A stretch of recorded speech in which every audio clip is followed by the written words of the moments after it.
Bueno, tener hipertensión o presión alta puede ser muchas veces inofensivo o parecerle a usted inofensivo, pero por otro lado también pudiera generar un montón de consecuencias en nuestra salud y ser una rifa cuando aparecen otro tipo de enfermedades, también un factor de riesgo importante.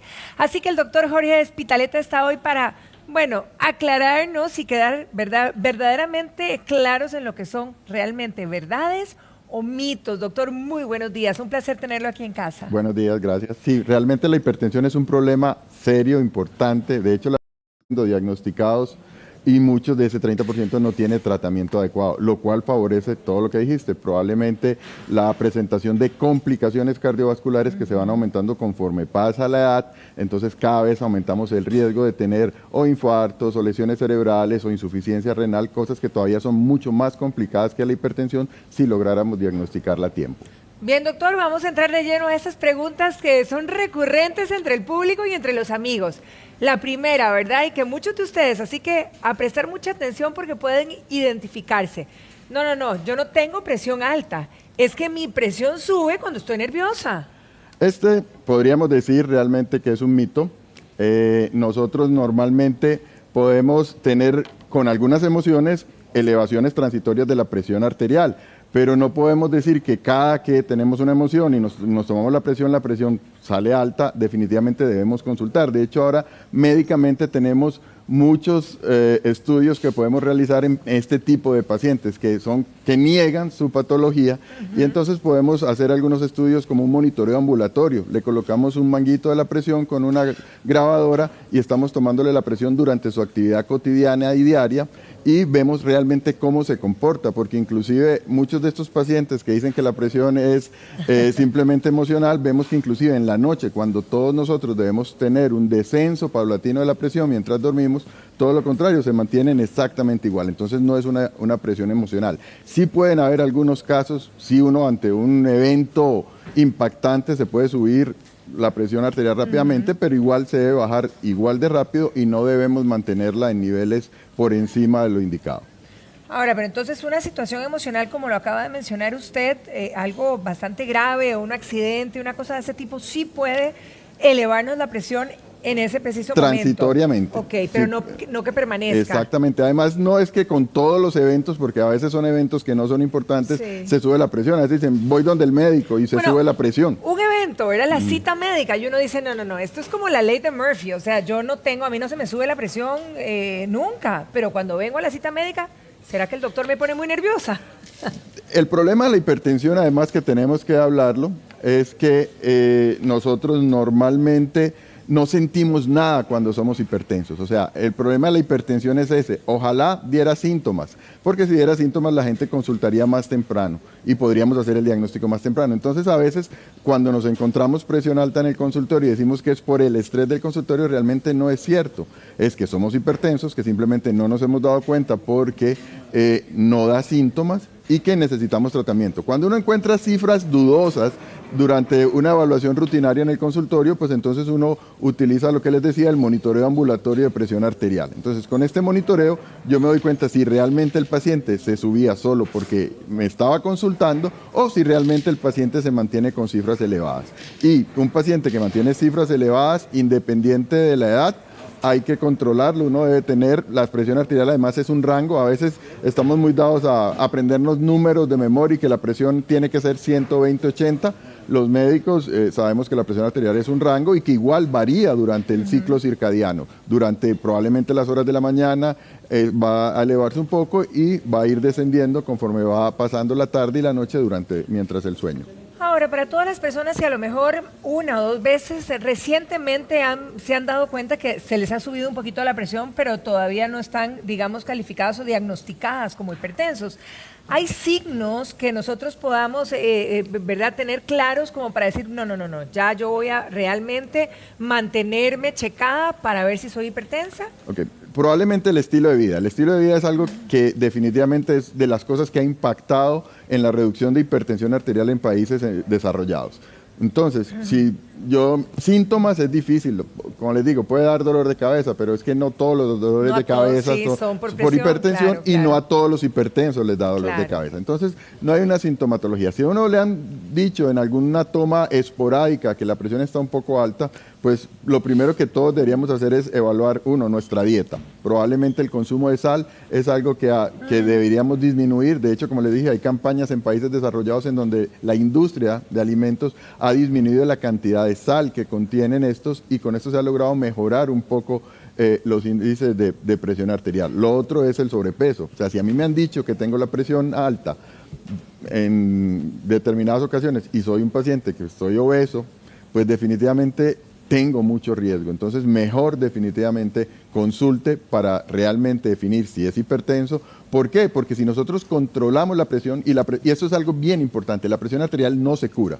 O sea, cuando uno le dicen que es hipertenso, va a ser hipertenso toda la vida. Okay. Controlamos la presión arterial con medicamentos, evitamos los efectos deleterios de la presión alta en el cerebro, en el corazón, en los riñones, manejándola adecuadamente, pero no podemos decir que curamos la presión alta. Ahora, ¿hay una creencia popular o esto realmente es una verdad, doctor, que nos dicen, bueno, no, es que lo importante es tener la mínima controlada, porque uno le dice, bueno, si su presión alta está por ahí, pero si la mínima se le sube, es peligroso. Ok, volvemos a poner... ¡Es un mito!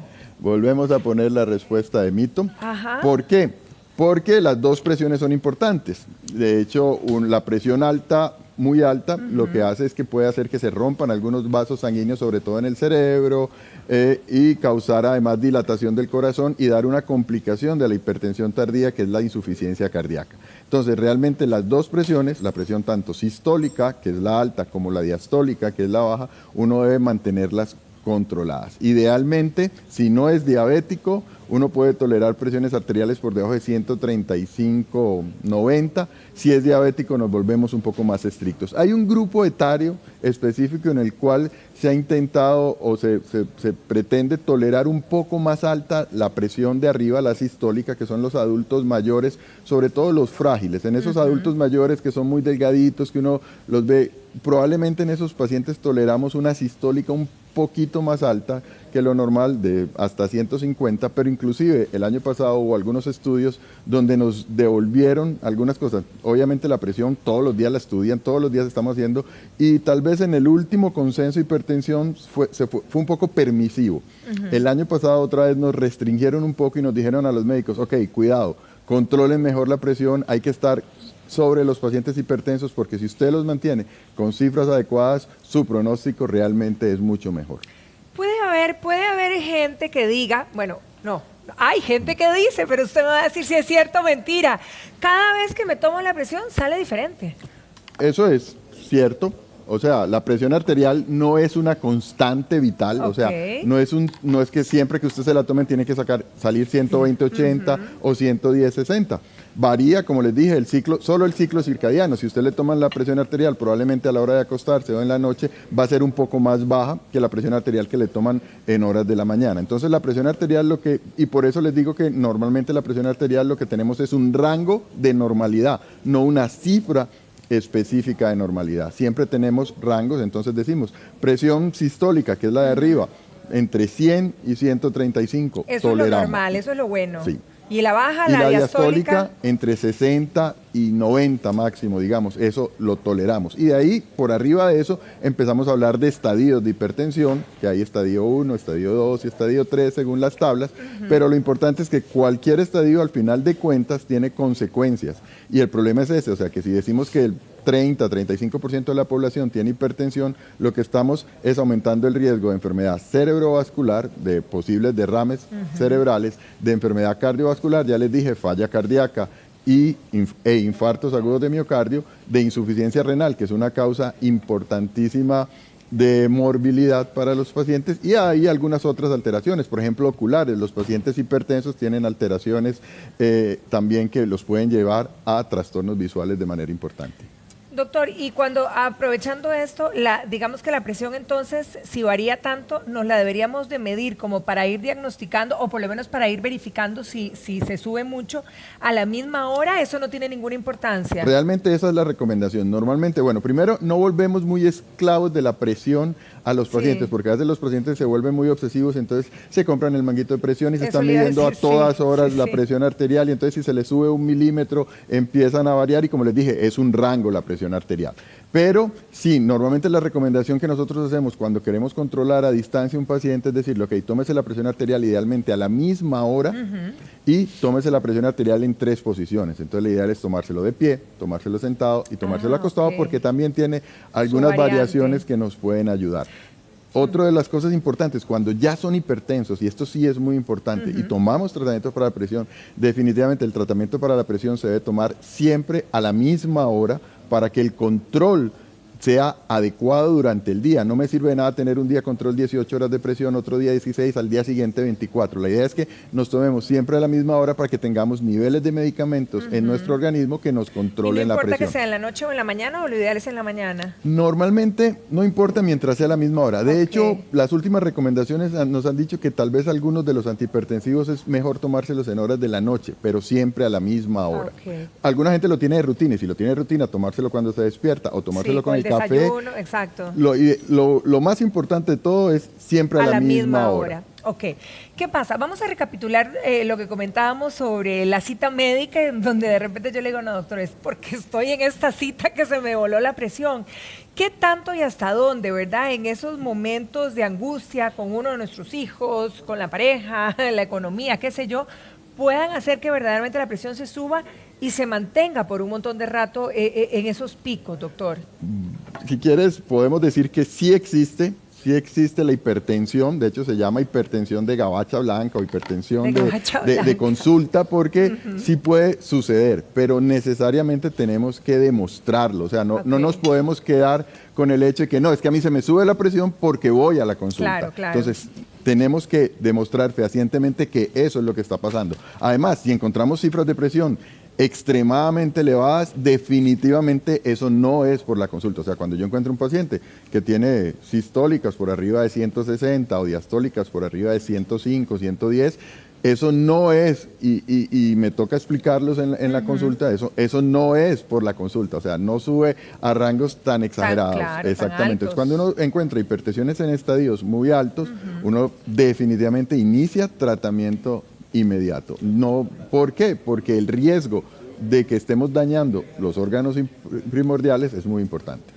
Doctor, una de las cosas que la gente también comenta es, tengo la presión alta definitivamente porque me duele la cabeza. Mito. Okay. Como les decía, sí puede causar dolor de cabeza. La presión alta definitivamente puede hacer que se nos dé cefalea, pero no todos los dolores de cabeza son por la presión alta, y no toda presión alta da dolor de cabeza. Ahora, ¿el dolor de cabeza por presión alta tiene alguna característica diferente o sería imposible definirlo, doctor? Es imposible definir que este dolor de cabeza es por presión alta. Yo creo que es un mito y ha sido como la enseñanza de los abuelos. Yo le estaba doliendo la cabeza, verifique la presión. A veces simplemente lo que empezó primero fue el dolor.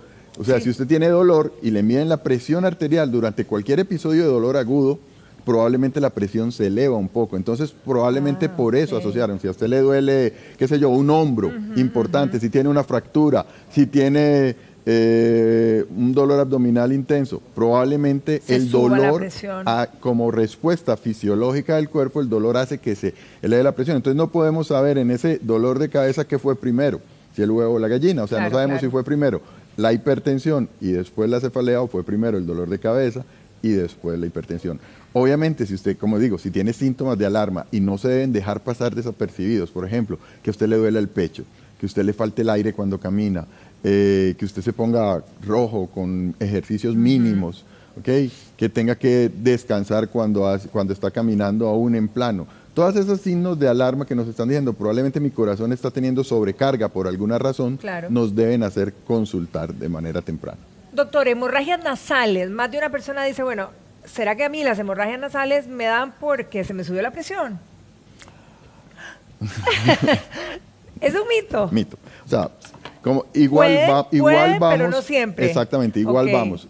El plexo que tenemos nosotros de vasos sanguíneos a nivel nasal es un plexo muy delicado, muy delicado. A veces solo con cambios de clima uno puede empezar a sangrar la nariz. Entonces, no necesariamente, y a veces se sube la presión y se rompen porque es muy delicado, pero no es porque sea hipertenso. O sea, muchas veces cuando un paciente llega con sangrado nasal, que se llama epistaxis, lo que hacemos es que vemos la presión porque a veces por la presión se rompieron y tenemos que controlar la presión como parte del sangrado, pero a veces no tiene absolutamente nada que ver. De hecho, los sangrados nasales, la epistaxis es muy frecuente en niños, que es muy rara la hipertensión y es más por otro tipo. Pero no podemos decir que todo sangrado nasal sea secundario a hipertensión tampoco. Doctor, me encantaría repasar un poquito lo de las cifras de presión en hombres y mujeres. En nosotras las mujeres, digamos, ¿cuál es el rango normal y si se diferencia de los hombres o es la misma? Realmente no hay una diferencia importante. Las mujeres sanas en general tienden a tener un poquito más baja la presión, pero realmente, contrario a lo que uno piensa, la hipertensión arterial en Costa Rica, la incidencia, el porcentaje es más alto en mujeres que en hombres. En mujeres, cosa curiosa, porque siempre hemos oído que más hombres padecen de presión alta. Probablemente el estilo de vida moderno, donde las mujeres han adoptado estilos de vida y prácticamente iguales a los hombres en el fumado, en la comida, ha hecho que esto se aumente. Y probablemente también el diagnóstico ha sido probablemente un poco más lento porque las mujeres son, por decirlo de alguna manera, un poco más valientes. En el sentido... Por lo menos queremos controlarnos más y yo creo que también es por la responsabilidad de tener hijos, ¿verdad? Exactamente. Ahora, ¿en qué edades somos más propensas nosotras las mujeres, doctor? En general, la presión es un transcurrir de la vida. Probablemente si vemos en porcentaje, en pacientes entre 18 y 35 años, probablemente la incidencia anda en menos del 20%. Entre 35 y 55 debe andar cercano al 25% y realmente ya en 60 en adelante el riesgo de hipertensión y la incidencia de hipertensión es mucho más alta. Entonces, conforme la población va envejeciendo, se va aumentando el riesgo de hipertensión. Y por eso sucede lo que hemos dicho. Doctor, pero yo nunca he sido hipertenso. Exacto. Siempre hay un inicio y puede que ese sea el inicio y hay que tratarla. O sea, hay que tratar la hipertensión. Entonces, como le digo, la presión arterial se puede presentar desde muy temprano, pero inclusive en los pacientes que se presentan muy temprano la hipertensión, nosotros tenemos que hacer muchos estudios porque tenemos que buscar primero si la hipertensión no tiene una causa secundaria que podamos corregir. Por ejemplo, las estenosis de las arterias renales en un grupo de pacientes, uno tiene que diagnosticarlas. Si eso se le dilatan esas arterias, probablemente el paciente ya no sea hipertenso. Entonces, en los muy jóvenes uno sí tiene el rigor científico de estudiar la hipertensión para definir si es secundario o no. Probablemente cuando empieza alrededor de 30, 40, 50, ya probablemente pensamos que es una hipertensión esencial, que es, digamos, el transcurrir normal. Pero yo quiero igual tres cosas que deberíamos hacer primero y que probablemente ayuden. Consumo de sal, estilo de vida saludable, que es ejercicios y peso. Definitivamente, a mayor índice de masa corporal, aunque no es el mejor dato para ver si un paciente es obeso o no, pero a mayor índice de masa corporal, mayor riesgo de hipertensión arterial. Y el otro es fumado. El fumado. Entonces son cosas que podemos cambiar sin medicamentos. Dieta saludable, bajo consumo de sal, obesidad y tabaquismo. Ahora, doctor, puntos importantes en nosotras las mujeres. Por ejemplo, ¿cuántas mujeres de repente se les empieza a subir la presión durante el embarazo, que tampoco han sido hipertensas, tienen al bebé y ya se mantienen hipertensas por el resto de la vida? De hecho, la preeclampsia y la eclampsia, que es eso, precisamente la subida de presión con algunas otras complicaciones durante el embarazo. Que a veces se vuelve muy grave, ¿verdad? Muy grave. Hay mujeres que después del embarazo se normaliza. Pero hay probablemente un 20 a 25% de esas pacientes que nunca se vuelve a normal. Entonces esos pacientes necesitan control después del parto para control crónico. Normalmente hay medicamentos que no podemos administrar durante el embarazo, que a veces nos dificulta un poco el control de la presión, pero una vez ya está terminado el embarazo, tenemos una mayor o una ampliedad de medicamentos que podemos ofrecerle a esta paciente para optimizar y mejorar el control. Es importante, la presión arterial se tiene que mantener controlada y eso es otro mito. A veces dicen, es que yo soy hipertenso, pero cada que me tomo la presión me sale normal. Sí, eso es lo ideal. Si está con y si está tratamiento, medicado, eso debería de ser lo eso normal. No es que ahí debería ser. debo dejar la pastilla porque ya estoy Exactamente. bien. No, O no, sea, la pastilla lo que me hace es que tenga yo la presión en sus niveles normales. exactamente. Ahora, doctor, ¿qué relación hay, por ejemplo, no sé, en la menstruación o en la menopausia? ¿Hay alguna relación ligada con la presión o Pro- absolutamente no? Probablemente en la menstruación no tanto, pero probablemente en la menopausia por cambios hormonales sí pueden haber cierta tendencia a retención de líquidos y a ligeros aumentos de presión arterial, entonces hay que controlarlos. Igual a veces las mujeres los síntomas que nos refieren, que a veces piensan que son por menopausia, realmente no son por menopausia, sino Sí. que están empezando un proceso de hipertensión. Entonces la sensación está de calor y otras cosas que nos refieren a veces no necesariamente es por menopausia o trastornos hormonales, sino que tiene un trastorno de presión que no ha sido diagnosticado. ¿Hasta qué punto, doctor, la hipertensión se hereda? ¿Hay posibilidades de heredarla? Porque cuando usted me dice, bueno, si usted se hace hipertenso es para toda la vida. Si hay posibilidad de heredarlo, y la segunda pregunta sería, si realmente voy a heredarlo, ¿puedo prevenirlo en mis hijos o no hay manera? Hay historia familiar, o sea, es una enfermedad que se asocia de manera familiar, pero que no hay una manera No de es decir como que genética, te la heredo. exactamente, usted tiene los factores de riesgo y probablemente lo que haga a través de su vida va a hacer que se muestre o no se muestre ese factor de riesgo heredado. Entonces, por eso, definitivamente, como les digo, por ejemplo, los colegios de Estados Unidos ahora, donde ha habido una inmensa cantidad de pacientes obesos actuales, ahora han decidido que el bus, por ejemplo, en algunos estados se les cobra si viven muy cerca, porque la idea es que vayan caminando a la escuela para incentivar que hagan Claro, ejercicio claro, las personas. claro. Entonces, probablemente los estilos de vida es lo que nos va a ayudar a que si tenemos factores de riesgo no se llegue a desarrollar la presión. Inclusive hay pacientes que a veces, no todos, controlando un poco el peso, bajando un porcentaje del peso, controlando los consumos de sal, yo puedo definir, inclusive ir bajando el tratamiento y puedo que llegue en algún momento a no requerir tratamiento, lo cual no implica que no sea hipertenso, sino que me estoy controlando con estilos de Estoy vida mejorando saludables. mis hábitos. Y los Exactamente. hábitos son fundamentales en esto, ya lo vimos. Sí. Doctor, muchísimas gracias. Yo creo que aquí, ¿cómo es? Mitos y esas Verdades. verdades creo que quedaron clarísimos en todo lo que se refiere a hipertensión. A cuidarse entonces y a mantener además checada la presión. Doctor, feliz año. Feliz Que pase un año, feliz igual. día también. Muchísimas gracias. Gracias, igual. Vero.